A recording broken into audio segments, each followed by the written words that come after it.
اللهم صل على سيدنا محمد يا رب صل وسلم دائما ابدا على حبيبي.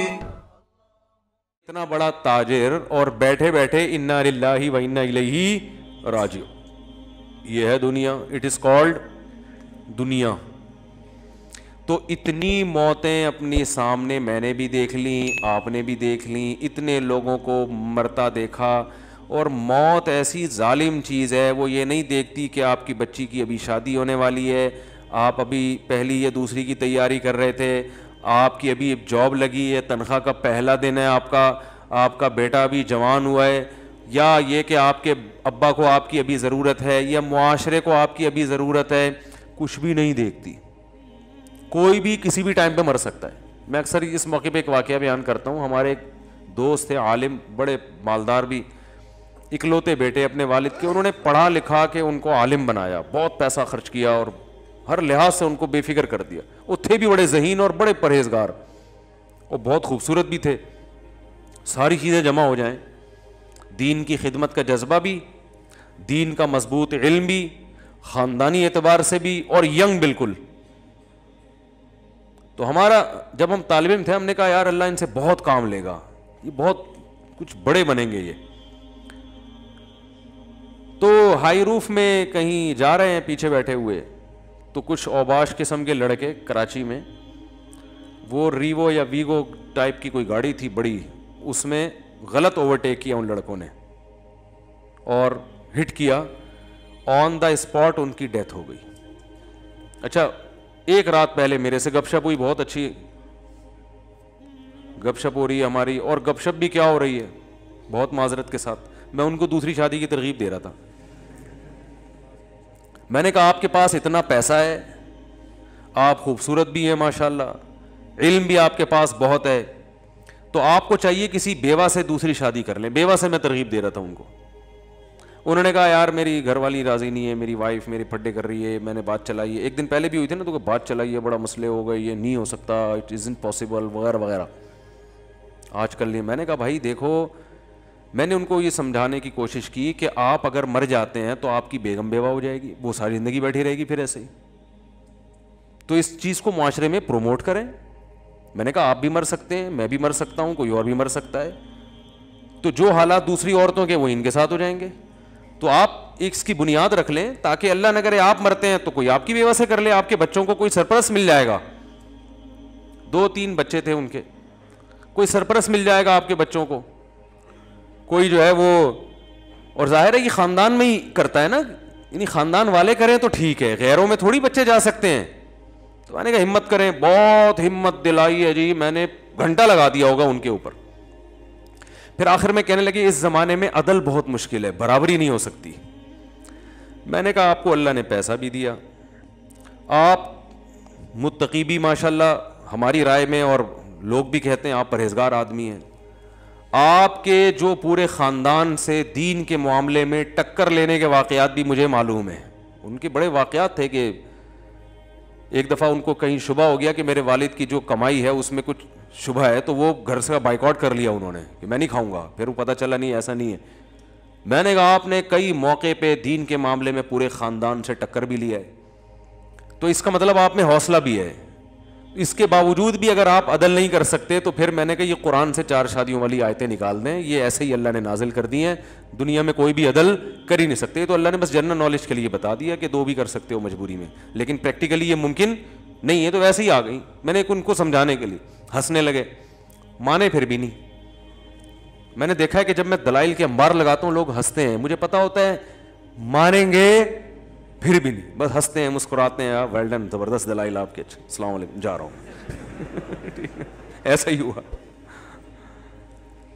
اگلے دن 12 بجے مجھے خبر آئی کہ ان کے ایکسیڈنٹ میں انتقال ہو گیا. اف, مجھ پہ بڑی قیامت گزری.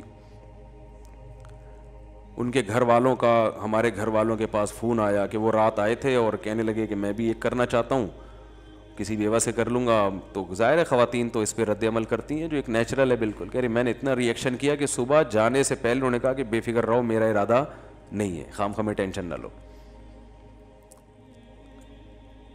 اچھا میں نے اب بات چل پڑی ہے تو ایسی اپنی نجی باتیں کرنی نہیں چاہیے, لیکن جب چل پڑی ہے تو بس اللہ کی طرف سے ہو گیا, یہ میرا کوئی ارادہ نہیں تھا ایسی باتیں. تو میں نے اس وقت تازہ دوسری کی ہوئی تھی اور بہت موسٹ وانٹیڈ بنا ہوا تھا میں کہ جہاں ملے کوٹو اس کو پکڑ کے. میں ٹھیک ٹھاک ٹینشن میں تھا ان دنوں میں. تو ان کے گھر والوں نے ہمارے گھر والوں کو فون کیا کہ آپ کو جو غم پہنچا ہے نا کہ آپ کے میاں نے دوسری کی ہے, وہ میرے غم سے بہت کم ہے. آپ کے بچوں کے پاس باپ بھی ہے, آپ کی ایک سوگن آئی ہے, بس مجھے جو غم پہنچا ہے, میرے میاں رات کو بات کر کے گئے ہیں اور پھر ایگریمنٹ کیا نہیں کروں گا, تو میں تو سرے سے میاں سے ہی محروم ہو گئی. میرے ذہن میں یہ بات آئی کہ یہ اتفاقی واقعہ نہیں ہے, یہ کوئی اتفاقی حادثہ نہیں, یہ اللہ کی طرف سے مصلحت تھی اس میں. اور میں بیان بھی اسی وجہ سے کر رہا ہوں کہ مجھے اس میں بڑا سبق ملا. تو یہ واقعہ بھی ہے تقریباً 15 سال پرانا جو میں بیان کر رہا ہوں, 15 سال پرانا واقعہ ہے. تو وہی ہوا, 12 بجے دن میں کال آئی کہ ان کا انتقال ہو گیا. گھر والے ان کی وائف بیوہ ہو گئی, بچے یتیم ہو گئے. وہی پھر سب کو پتہ ہے ہمارے معاشرے میں دوبارہ شادی آسان کام بولو بھائی نہیں ہے, وہ ہوتی بھی ہے تو اس جیسا تو نہیں ملتا. دوسری کر رہے ہوتے ہیں, ہم جیسے جن کو لوگ ویسے ہی کہتے ہیں یہ ٹریک سے ہٹے ہوئے لوگ ہیں, یا وہ بہت ہی کوئی مکھنچو ٹائپ کے لوگ ہوتے ہیں, وہ کر رہے ہوتے ہیں. کوئی شریف آدمی ابھی تک مجھے بہت کم لوگ نظر آئے ہیں. کم میں اس لیے کہہ رہا ہوں کہ 2-3 ہیں, وہ کہیں گے یار ہمیں شرافت سے نکال دیا آپ نے. تو کوئی سمجھدار آدمی, کوئی عزت دار لوگ, کوئی وہ نہیں تیار ہوتے اس کام کے لیے. تو میں کہتا ہوں یار بس یہ سوچ لیا کرو کہ بیوی میری بیوہ بھی ہو سکتی ہے, اور عورتیں بھی یہ سوچ لیا کریں کہ میں بیوہ بھی ہو سکتی ہوں. اللہ جیسے دوسری عورتوں سے اللہ نے میاں کو چھینا ہے, تو میرے میاں کو بھی اللہ مجھ سے چھین سکتے ہیں. تو معاشرے کی ایک ضرورت ہے. خیر یہ بات یہاں سے چلی تھی کہ جب ان کی انتقال کی خبر آئی نا, تو میں بہت پریشان ہوا کہ یار ان کے والد نے ان کو اتنا پڑھایا, آج پھل کھانے کا وقت تھا, آج وقت تھا بھئی تاجر اپنے ایک بیٹے کو وقف کر دے, اب وہ عالم بنے, اب ماشاءاللہ دین کی خدمت کا موقع ملا, اور اللہ نے وہ خدمت ہی نہیں لی, پہلے ہی موت ہو گئی. اور موت بھی ایسے ہوئی ہے کہ ان کے لیے جو گاڑی ادارے نے رکھی تھی وہ گارڈ کے ساتھ, بڑی گاڑی کہ اس میں جائیں گے یہ, کیونکہ کراچی کے حالات بہت خراب تھے. تو ان کے والد نے کہا تھا کہ میرے بیٹے کو آپ جب بڑی گاڑی دیں گے اور گارڈ دیں گے, یہ نظروں میں آ جائے گا لوگوں کی, تو خام کی دشمنیاں بنیں گی. ان کو ہائی روف میں ایسی کھچاڑا سی گاڑی میں جس میں کوئی یہ سمجھے ہی نہیں کہ یہ کوئی بڑی شخصیت ہے, یہ کسی بڑے ادارے سے ان کا تعلق ہے. تو زندگی بچانے کے لیے ہائی روف کا انتظام کیا تھا, اور وہی ہائی روف موت کا ذریعہ بن گئی. اس لیے ہم کہتے ہیں زندگی کے اسباب اختیار ضرور کرو, صحت کے اسباب ضرور اختیار کرو, لیکن ہوگا وہی جو چاہے گا اللہ. جو سبب ہے وہی موت کا ذریعہ بن جائے گا اگر اللہ چاہے گا تو. تو ان کو تو ہائی روف میں اس لیے بٹھایا تھا کہ تاکہ ہائی لائٹ نہ ہو, کراچی کے حالات خراب ہیں, لوگ یہ نہ سمجھیں کوئی بڑا آدمی جا رہا ہے, تو خام میں دہشت گرد نشانہ بناتے ہیں ایسے لوگوں کو. اور وہی ہائی روف, کیونکہ آگے بڑی گاڑی سے بڑی گاڑی ٹکرائے تو اتنا مسئلہ نہیں ہوتا, ہائی روف تو بیچاری ویگو کے سامنے کوئی حیثیت نہیں ہے نا اس کی. تو میں جو بات کرنا چاہ رہا تھا وہ یہ کہ میں بہت پریشان رہا کہ یار اس میں کیا حکمت ہے اللہ کی. اللہ کا تو کوئی کام حکمت سے خالی نہیں ہوتا نا. اس میں کیا حکمت ہے کہ اتنے اچھے آدمی اور اتنے ہر لحاظ سے اللہ نے ان کو نوازا. ابھی شادی بھی ہو سکتا ہے کر لیتے بعد میں, وہ تو اس وقت انہوں نے انکار کر دیا, شروع میں تو سبھی کرتے ہی ہیں, بعد میں ایک دماغ میں ایک وائرس چلا جاتا ہے ان کے. میرے بیان جو بھی سنتا ہے نا, خواتین سے کہتا ہوں کہ ان کا کووڈ-19 کا ٹیسٹ کروایا کرو. ہمارا والا کووڈ-19 یہ شادی والا, یہ وائرس ایک دفعہ جو میرے پاس آ گیا یہ پھر نکلتا نہیں ہے. یہ جیسے کووڈ-19 شکلیں بدل کے آ رہا ہے نا لندن میں کسی اور الگ ہی سٹائل میں آیا یہ, تو یہ شکلیں بدل کے آئے گا جب تک بندہ بوڑھا نہیں ہو جاتا. ہاں بوڑھا ہو جائے گا پھر وہ ایک بھی اس کو بری لگے گی, ایک کی باتیں بھی, یہ کیا شادی لگا کے رکھی گی. جب تک جوان ہے اور میرا بیان سن رہا ہے, یہ وائرس یہ تو ہوتا ہے کہ ایکٹیو نہ رہے لیکن ختم ہو جائے یہ نہیں ہوتا. تو کسی بھی وقت ایکٹیو ہو سکتا ہے. وہ کس وقت ہوتا ہے پھر وہ الگ ٹاپک ہے, وہ پھر موضوع ہٹ جائے گا. کہ وہ بعض دفعہ آپ کہہ رہے ہوتے ہیں نہیں یہ دوسری شادی بالکل مفتی صاحب غلط باتیں کرتے ہیں کیا ہے, لیکن زندگی کے کچھ مواقع ایسے آتے ہیں کہ آپ کو آئے گا یار اجازت ہے, ٹھیک ہے نا, کچھ ایسے موقع آ جاتے ہیں یار یہ بھی آپشن ہے, چاہے جتنا آپ انکار کریں. تو اب جب ان کی ڈیتھ ہو گئی میں پریشان, میں نے کہا اللہ اس میں تیری کیا حکمت ہے. تو مجھے جو جواب ذہن میں آیا نا, بہت بڑی حکمت یہ ہے کہ اللہ یہ بتانا چاہتا ہے کہ کوئی بھی کسی بھی ٹائم پہ مر سکتا ہے. بس یہی حکمت ہے. کسی خوش فہمی میں مبتلا ہونے کی ضرورت نہیں ہے کہ میں تو یہ ہوں, میرے تو بیانات دنیا سن رہی ہے, میرے تو فین فالوونگ بہت زیادہ ہے, ہم نے تو ابھی یہ کرنا ہے, اور آپ کا بزنس ایسا ہے, اور ابھی تو ہمارے بچے چھوٹے چھوٹے ہیں, ابھی تو اللہ تعالیٰ میری بیوی کو بیوہ نہیں کر سکتا, میرے چھوٹے چھوٹے بچوں کو یتیم نہیں کر سکتا, ابھی تو جناب میں نے جو ہے وہ پڑھائی مکمل کرنی ہے, اور پھر ابھی تو ایک سیمسٹر رہ گیا میرا, باقی سارے کمپلیٹ ہو گئے. ابھی تو میں MBBS ڈاکٹر بن گیا ہوں, 2 سال کی بس جاب رہ گئی ہاؤس جاب, اس کے بعد تو مزے ہی مزے ہاؤس جاب ہو گئی ہے, اور بس اب تو کلینک کھولنی ہے, اور پھر جناب پیسے کمانے ہیں, اور یہ کرنا ہے اور وہ کرنا ہے. بھائی جان کوئی بھی کسی بھی ٹائم پہ مر سکتا ہے, ایسا اللہ کی طرف سے کوئی گارنٹی نہیں ہے, سمجھ رہے ہو, بلکہ اللہ دکھائے گا. اور یہ انگریزوں میں بھی ہوتا ہے جن کی صحتیں ہم سے اچھی ہیں. کل ایک ڈاکٹر صاحب سے بات ہو رہی تھی, یورپ میں ہوتے ہیں, انہوں نے کہا کہ گوروں کی یہاں صحت اتنی اچھی ہے لیکن حیران ہوتے ہیں کہ 27 سال جوان لڑکا جس کی خوراک بھی بہت ہی حساب و کتاب سے اور فزیکل فٹنس کا ٹرینر ہے, لوگوں کو گائیڈ کر رہا ہے, وہیں کی یونیورسٹی میں پڑھا ہوا, لیکن ایسی بیماری ہو جاتی ہے کہ ہم حیران ہوتے ہیں اس کو کیسے ہو گئی. بیماری کا کوئی سبب نہیں ہوتا لیکن آدمی موت کے منہ میں چلا جاتا ہے. تو وہ خود یہ کہہ رہے تھے کہ بس یہ اللہ کے کام ہے, سب کچھ سائنس نہیں ہے, سب کچھ اسباب نہیں ہے. تو میں نے ان کو ڈاکٹر صاحب کو بھی یہی کہا, میں نے کہا اللہ اصل میں یہ بتانا چاہتے ہیں کوئی بھی دنیا میں کسی بھی ٹائم پہ مر سکتا ہے. جو اللہ نے دعویٰ کیا نا مسافر خانہ ہے, متاع الغرور, دھوکے کا گھر ہے, تو اللہ کی بات غلط تھوڑی ہو سکتی ہے. اگر یہ دنیا ایسی اللہ بنا دے کہ آپ اپنی صحت کا بہت خیال رکھ رہے ہو تو آپ نے واقعی 90 سال ہی جینا ہے, سب کے ساتھ ایسا ہی ہونا شروع ہو جائے تو یہ دھوکے کا گھر تھوڑی ہوگی. دھوکہ اسے کہتے ہیں کہ دکھاؤ کچھ اور دو کچھ اور. جیسے دکاندار بعض دفعہ آپ سبزی لینے جاؤ نا سبزی منڈی میں, تو اوپر کے رو میں کینو بڑے خوبصورت سے رکھے ہوئے ہوتے ہیں, گھر میں لاؤ تو اندر پتہ نہیں کیا نکلتا ہے. اس کو کیا کہتے ہیں؟ دھوکہ. تو اللہ نے بھی بار بار قرآن میں کہا ہے کہ متاع الغرور یہ دھوکے کا سامان ہے, دار الغرور ہے, دھوکے کا گھر ہے.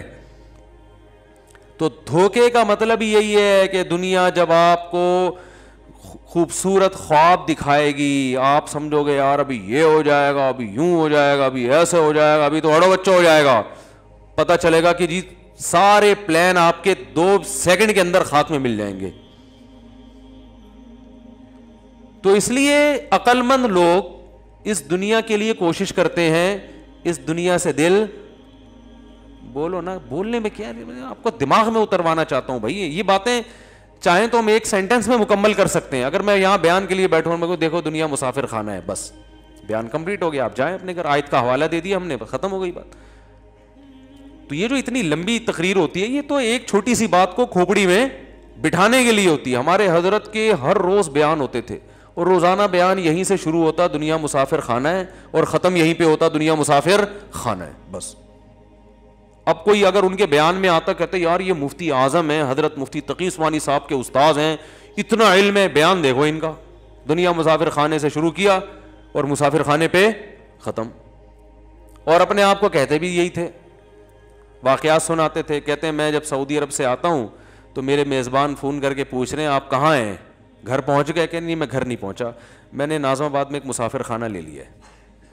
ہوٹل ہوتے ہیں نا پہلے مسافر خانہ کہتے تھے, اب ذرا اس کو تھوڑا سا اچھے نام دے دیے گئے. آپ 5 اسٹار ہوٹل میں ٹھہرے ہوں تو لوگوں کو یہ بتاؤ گے نا میں 5 اسٹار ہوٹل میں ٹھہرا ہوں, یہ تھوڑی بتاؤ گے مسافر خانے میں ہے, تو وہ مسافر خانہ ہی.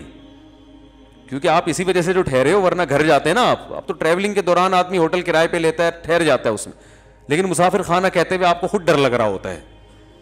آپ کہتے ہو 5 اسٹار ہوٹل میں ٹھہرا ہو. تو ہمارے حضرت اپنے گھر میں ٹھہر کے کیا کہہ رہے ہیں؟ مسافر خانے میں. تو حضرت فرماتے ہیں وہ میزبان نے مجھے فون کیا, آپ گھر پہنچ گئے؟ انہوں نے کہا مسافر خانے میں ہوں ناظم آباد کے. اس نے کہا پھر دوبارہ ایک دن بعد فون کیا, آپ پہنچ گئے؟ انہوں نے کہا میں گھر میں نہیں ہوں, میں مسافر خانہ ناظم آباد میں. حالانکہ حضرت کے پاس پیسہ بہت تھا ماشاء اللہ, اللہ نے رزق کے دروازے کھولے ہوئے تھے, دل نہیں لگایا پیسے سے. پھر فون کیا تیسرے دن, حضرت آپ گھر, وہ میزبان کو فکر ہے بھائی یہاں سے گئے ہیں, گھر پہنچ کے خیریت کی اطلاع دیں. حضرت ان کی کھوپڑی میں بٹھانا چاہتے تھے. اگر یہ سارا پروسیس نہ کرتے نا حضرت, اس طرح سے ٹینشن نہ دیتے, تو ان کی دماغ میں بات اترتی نہیں ہے. تیسرے دن پھر انہوں نے کال کی, گھر پہنچ گئے, فرمایا ناظم آباد کے مسافر خانے میں. تو انہوں نے کہا کہ حضرت گھر کیوں نہیں جا رہے آپ, خیریت تو ہے؟ تو حضرت نے فرمایا گھر قبرستان ہے, جہاں جائیں گے تو آرام سے پڑے رہیں گے وہاں قیامت. یہ تو مسافر خانہ ہے, میرے ابا آئے تھے وہ چلے گئے, اماں آئی تھیں وہ چلی گئی, دادا نانا, آدم علیہ السلام سے پبلک آ رہی ہے اور جا رہی ہے. ہزاروں سال گزر گئے, ان میں 50-50 60-60 سال تو ہماری زندگیاں ہیں. تو کیا یہ زندگی کی کیا حیثیت کیا ہے 50 سال کی؟ ارے ہزاروں سال میں 40-50 کی کیا اوقات ہے بھائی, ایسے گزرتے ہیں ٹھک ٹھک کر کے. اور ہم میں سے بہتوں کے آدھے سے زیادہ گزر چکے ہیں, یا جہاں جو لوگ بیٹھے ہوئے ہیں. بچے ہوں گے جنہوں نے 60-70 سال ابھی دیکھنے ہوں گے, ان میں بھی 100% نہیں پتا کہ کس نے پورے دیکھنے کس نے نہیں دیکھنے. تو ہم میں اکثریت تو ویسے ہی اب 20-22 کے رہ گئے, بہت زیادہ ہو گیا. وہ بھی صحت کا اگر بہت خیال کریں تو, ورنہ جس سپیڈ سے رات کو کھانا کھا رہے ہیں لیٹ, تو آپ ایک دن کھائیں گے کھانا یہی قورمے بریانی پھوڑ کے سو جائیں گے, اور صبح پولیس بھی آپ کو نہیں اٹھا سکے گی. بہت لوگ ایسے ہوئے سوئے صبح نہیں اٹھے, اس لیے کہ وہ, آپ حیران ہوں گے یار یہ موت کیسے ہو جاتی ہے, رات کو اتنا کھا کے سوتے ہی رہ گئے. یاد رکھو جس دن صبح اٹھتے ہو نا, اس دن حیران ہوا کرو کہ 1 بجے کھایا تھا کھانا, اور اتنا طبیعت سے گھی اور یہ سب چیزیں پھوڑی تھیں, نان تافتان کھائے تھے, پھر بھی صبح اٹھ گئے. تو جس دن صبح اٹھا کرو اس پہ حیران ہونا چاہیے کہ اللہ کی قدرت ہے کہ اس نے زندگی ایک اور دن بڑھا دی آپ کی. ورنہ ہم جو کھا پی کے رات کو 12-1 بجے دعوتوں میں پھوڑ رہے ہیں, اس کے بعد کولڈ ڈرنک وغیرہ پی کے اور طبیعت سے سوتے ہیں, تو اٹھنا بنتا نہیں ہے, بنتا نہیں ہے اٹھنا. حقیقت بتا رہا ہوں, یہ تو اللہ کی قدرت ہے کہ اللہ کہتے ہیں چل تھوڑا اور ایک چانس اور دیتا ہوں تیرے کو. تو چانس پہ چل رہے ہیں. تو تعجب اس پہ نہیں ہونا چاہیے کہ ہم اب تک ہم مر کیوں جاتے ہیں, تعجب اس پہ ہونا چاہیے ہم زندہ کیسے ہیں. تو میرے بھائی بات یہ چل رہی تھی کہ ہمارے حضرت نے فرمایا کہ میں ناظم آباد کے مسافر خانے میں. تو مسافر خان, اور واقعی اب حضرت قبر میں, اللہ تعالیٰ ان کی مغفرت فرمائے, ان کی درجات بلند فرمائے. جو انہوں نے کہا تھا وہ ہم نے اپنی آنکھوں سے دیکھ لیا. اور بار بار بیان میں کہتے تھے آپ کسی بھی وقت جا سکتے ہیں بھائی, کبھی بھی جا سکتے ہیں. چلے گئے. تو جب ان کے جنازہ اٹھا, میں نے کہا کہ میں بھی جنازے میں شریک تھا, میں نے کہا دیکھو یار حضرت بار بار کہتے تھے مسافر خانہ ہے, جانا ہے جانا ہے ناظم آباد کا.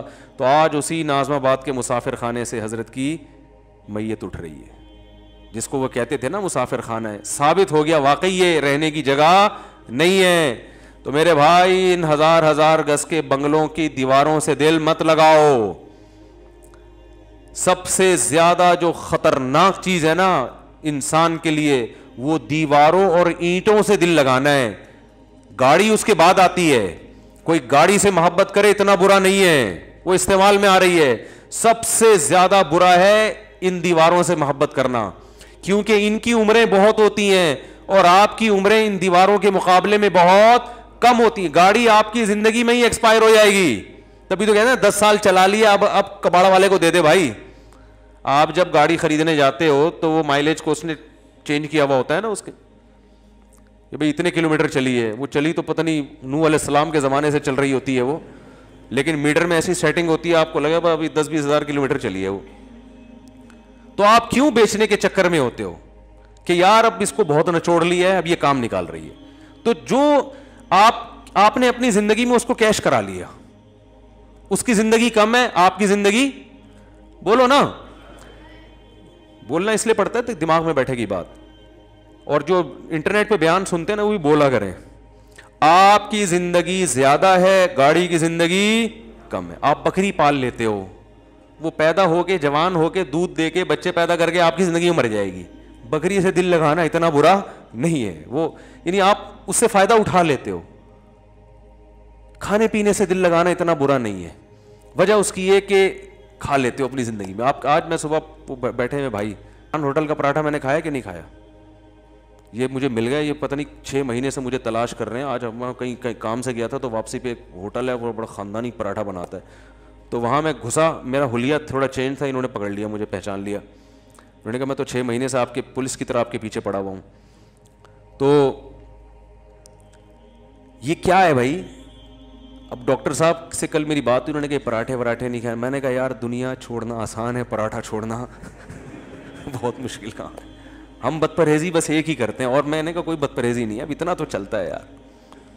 ناشتے میں سردی ہو اور خاندانی قسم کے پراٹھے بنے ہوئے, بھوک ٹائٹ لگ رہی ہو, اور چنے چھولے بھی ہوں اور ساتھ میں انڈا بھی ہو, اور چائے ہو خاندانی, مزہ آتا ہے کہ نہیں آتا؟ ناشتہ اس کے بغیر نہیں ہوتا یار, بچپن سے عادت پڑی ہوئی ہے, کیا کریں. تو یہ مزے کیش ہے. آپ اپنی زندگی میں امید ہوتی ہے کہ پورا کھا لو گے, ٹھیک ہے نا. ان چیزوں سے دل لگتا بھی نہیں ہے انسان کا, کیونکہ فنا ہو رہی ہیں آپ کے سامنے ہی. سب سے بدترین چیز جس پہ آپ کا پیسہ خرچ ہو رہا ہے نا حدیث کے مطابق, وہ تعمیر ہے, کیونکہ تعمیر کی عمریں بہت لمبی. آپ مکان میں جب کنسٹرکشن کا کام کرتے ہو تو آپ کی ہڈیوں میں کتنا سریا ہے اس کو آپ بھول جاتے ہو, اور اس کی جو بنیادیں ہیں اس کی دیواروں کے سریے کو آپ فوکس کر رہے ہوتے ہو. اتنی مضبوط دیوار, اتنی موٹی دیوار. او بھائی تو اپنی ہڈیوں کا ذرا ٹیسٹ تو کروا لے, اس میں کتنا کیلشیم رہ گیا ہے. ہڈیاں آپ کی بھربھری ہو رہی ہیں, ختم. 4-5 سال کی کہانی ہے, لیکن آپ جناب اتنا سیمنٹ بجری ڈال کے لوگوں کو بتا رہے ہیں, دیواریں دیکھو, اتنا مضبوط مکان بنایا ہے, زلزلہ پروف عمارت بنائی ہے, اور ایسا ہے اور ویسا ہے. اور موت کا فرشتہ ہنس رہا ہوتا ہے کہ یار اس کو دیکھو کہ جس جسم میں یہ بندہ خود رہتا ہے وہ جسم گل سڑ کے ختم ہونے والا ہے, اور اس گلے ہوئے جسم کے لیے جو پیکنگ ہے وہ اتنی مضبوط ہے. ایسے جیسے آپ دیکھو ڈائمنڈ کی پیکنگ, اگر ڈائمنڈ جتنی مہنگی ہو سمجھ میں آتا ہے, لیکن آپ نے کوئی چائے پیک کروانی ہے اور اس کو آپ اتنی خوبصورت پیکنگ میں آپ خرچہ کروا رہے ہو جو چائے کی قیمت سے 10 گنا زیادہ ہے, تو لوگ کہیں گے نا بھائی جو پروڈکٹ اتنی مہنگی نہیں ہے اس کی پیکنگ پہ اتنا تو نے خرچہ کر دیا. تو آپ کے لیے یہ پیکنگ ہے, جو گھر جس میں ہم رہتے ہیں, اتنا مہنگا آدمی نہیں ہوتا جتنا مہنگا گھر ہے اس کا. وہ مرنے والا ہے, وہ ختم ہونے والا ہے.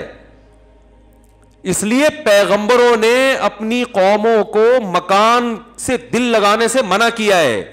وَتَتَّخِذُونَ مَصَانِعَ لَعَلَّكُمْ تَخْلُدُونَ. ہود علیہ السلام نے اپنی قوم سے کہا تم گھروں کو ایسے بناتے ہو جیسے تم نے اس میں ہمیشہ رہنا ہے. تمہیں کیا ہو گیا؟ پہاڑوں کو نا تراشتے تھے, چٹانوں کو اتنی محنت کرتے تھے. چٹان کو تراشنا آسان کام ہے؟ تراش کے اندر سے پورا پہاڑ کے اندر گھر کھڑا کر دیتے تھے. تو پیغمبر نے کہا بھائی تم اپنی ہڈیوں کو دیکھو, تمہاری عمر اتنی تھوڑی ہے, اتنی محنت کیوں کر رہے ہو بھائی؟ 4 اینٹیں لاؤ, ڈالو چھت, آرام سے ہنسی زندگی گزارو اور نکلو, جنازہ اٹھے گا, چل بھائی اب تمہارے بچے رہیں گے یہاں پہ. مسافر خانہ سمجھنے کے لیے میرے بھائی ہم تیار؟ بولو نہیں. ہر آدمی سمجھ رہا ہے میں یہاں آیا ہوں تو میں جاؤں گا ہی نہیں, یہاں سے میں جاؤں گا ہی نہیں. کیوں نہیں جائے گا بھائی تو؟ اور یاد رکھو صحت کی وجہ سے کبھی دھوکے میں نہ ہو. میں اگر صحت مند ہوں, آپ اگر صحت مند ہیں, ہم سمجھتے ہیں فٹ فاٹ ہیں, 1 سیکنڈ لگتا ہے بیمار ہونے میں, اور وجہ ڈاکٹر کی بھی سمجھ میں نہیں آئے گی. ہوا کیوں؟ ڈاکٹر کی اپنی بیماری بعض دفعہ سمجھ میں نہیں آ رہی ہوتی اس کے. مائیکل جیکسن کے میں کئی بار واقعہ بیان کیے, 50 سال کا, 2008-9 کی بات ہے, ہمارے 2 صحابہ بتاتے تھے مائیکل جیکسن کا بہت بڑا شو ہونے والا ہے, کروڑوں میں ٹکٹ بک گئے, یہ ہو گیا وہ ہو گیا. مفتی صاحب بڑی عزت دی. اگلے دن آ کے بتا رہے صاحب اس کا انا للہ ہو گیا مائیکل جیکسن کا. لڑکوں نے مجھے بتایا. تو میں نے کہا دیکھو, کیونکہ میرے سامنے تو پہلے اتنے واقعات آ چکے تھے, میں نے کہا بھائی کسی بھی ٹائم پہ کسی کا بھی انا للہ ہو سکتا ہے. اب لوگ باتیں بناتے رہیں گے, اس کو زہر دیا, کوئی کہے گا اس کو وہ خود ہی مرا ہے. بھائی ڈاکٹروں کا ایک پینل اس کے ساتھ 24 گھنٹے رہتا تھا.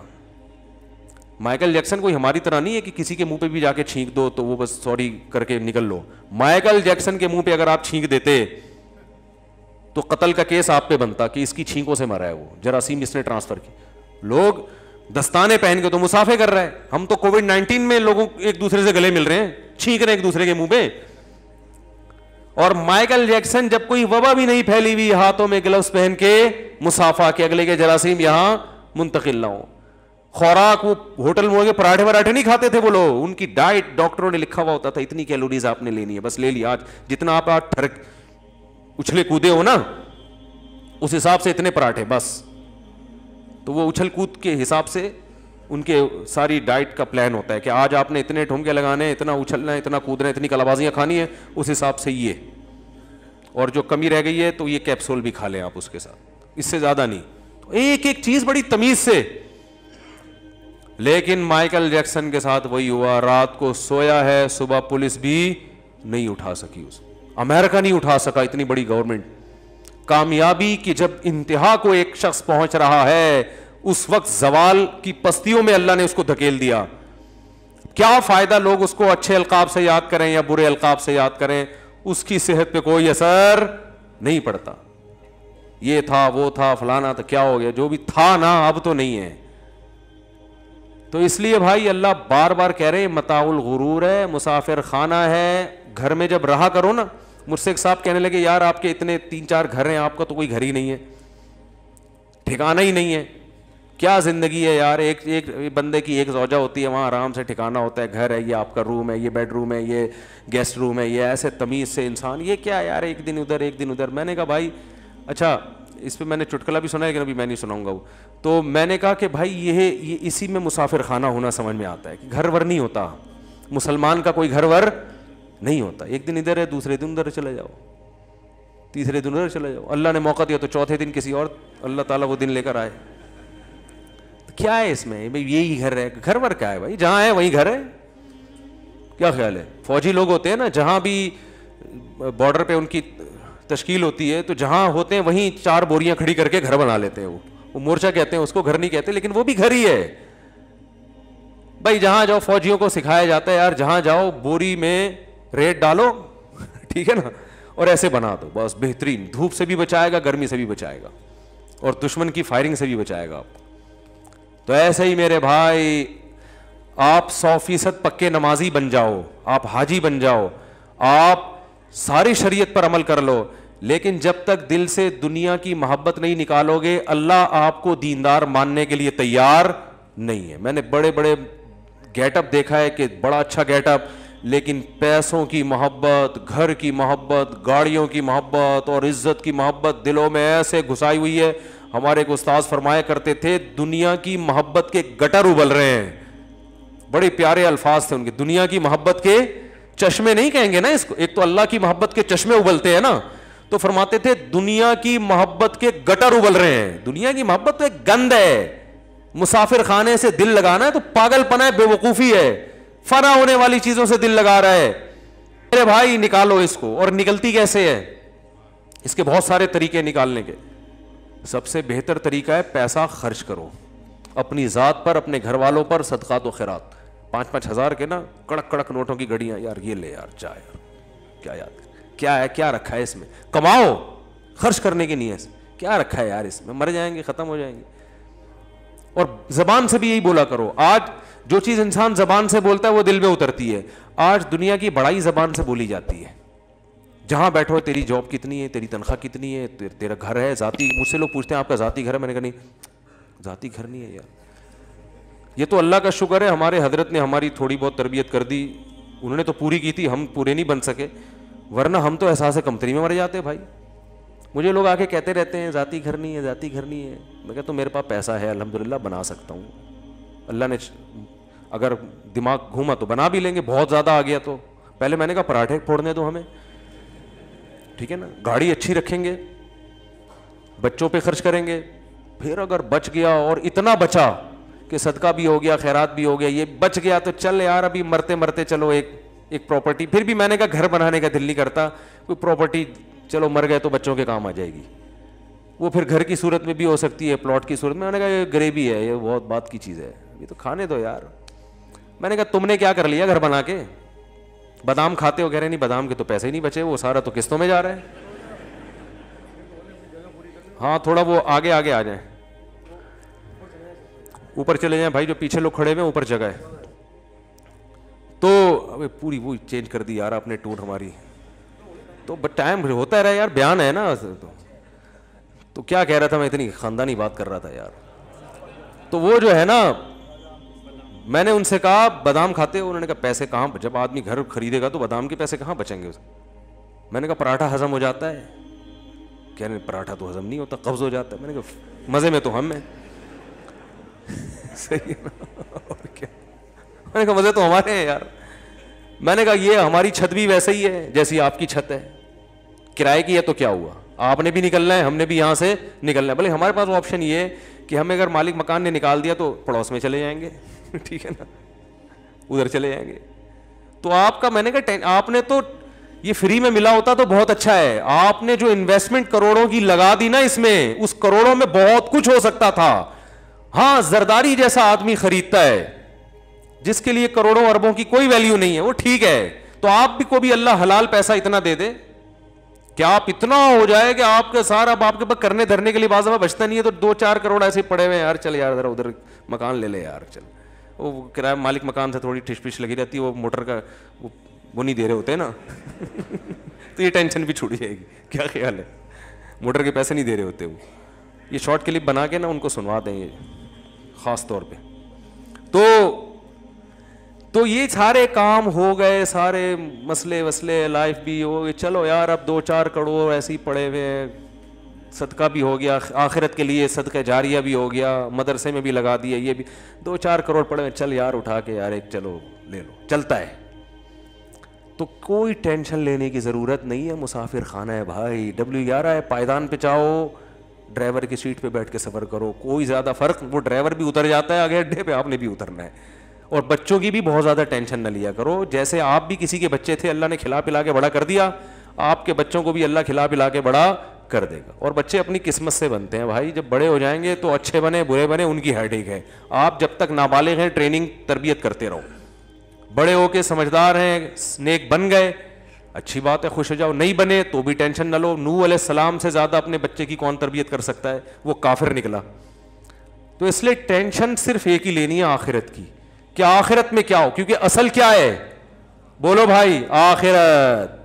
یہاں ٹینشنوں میں اگر آخرت بن رہی ہے بہت اچھی بات ہے, اگر آخرت بگڑ رہی ہے تو بھائی, تو یہاں میرے بھائی اگر آپ کامیاب صدر بھی بن گئے 5 سال کے لیے, 5 سال کے لیے, تو بھی موت تو ہے نا, مرو گے تو ختم, فنش.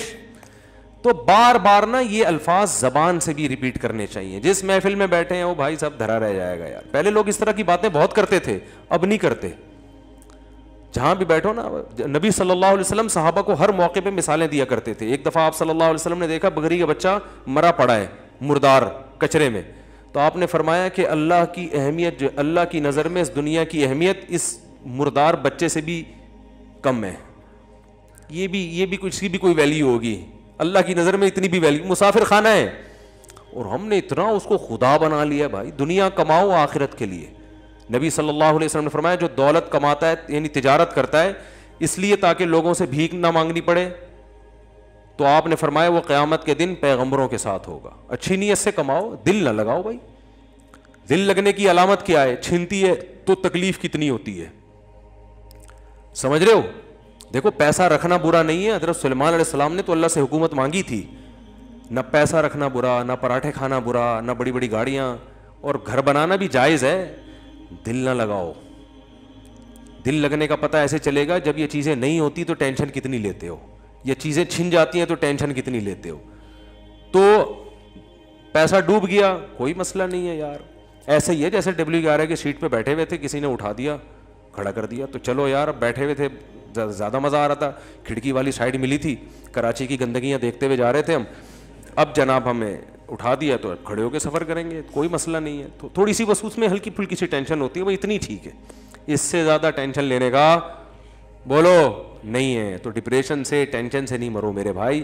یہ ہمارے مذہب کا حکم ہے. کافر اس دنیا کو اصل سمجھتا ہے, ہم اسے W11 سمجھتے ہیں, صحیح ہے نا, مسافر خانہ سمجھتے ہیں. اسی وجہ سے ہم اس میں زیادہ خوش ہوتے ہیں. مسافر کو کوئی چیز مل جائے خوش ہوتا ہے, نہیں ملے پریشان نہیں ہوتا. اللہ سمجھنے کی عمل کی توفیق عطا فرمائے.